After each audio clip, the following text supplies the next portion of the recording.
आष्टी तालुक्यातील कडा येथे असलेला महेश सहकारी कारखाना या कारखान्याचा परवाना मिळावा या संदर्भात सध्या आपण बघू शकतोय की माजी आमदार भीमराव तापकीर आणि बहुतांश जे ऊस उत्पादक शेतकरी आहेत यांचं बीडच्या जिल्हाधिकारी कार्यालयासमोर जे आहे ते सध्या आंदोलन सुरू आहे। अनेक सर्व ऊस उत्पादक शेतकरी आहेत ते सध्या रस्त्यावरती बसलेले आहेत आणि हा कारखान्याचा परवाना मिळावा ही मागणी खरं तर या सर्व ऊस उत्पादक शेतकऱ्यांची आहे। आणि आपण बघू शकतो की खरं तर उन्हामध्ये सुद्धा हे सर्व शेतकरी जे आहेत ते रस्त्यावरती बसलेले सुद्धा आपल्याला पाहायला मिळत आहेत।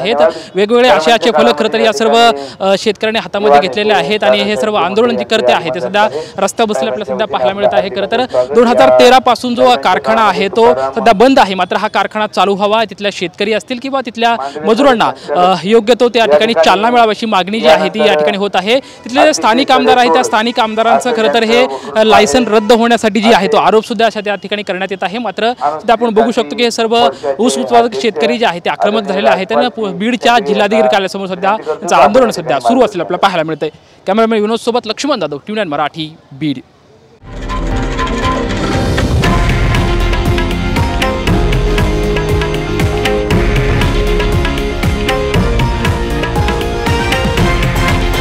हे आहे देशातील नंबर 1 न्यूज नेटवर्क आणि आपण पाहत आहात TV9 मराठी, एकमेव।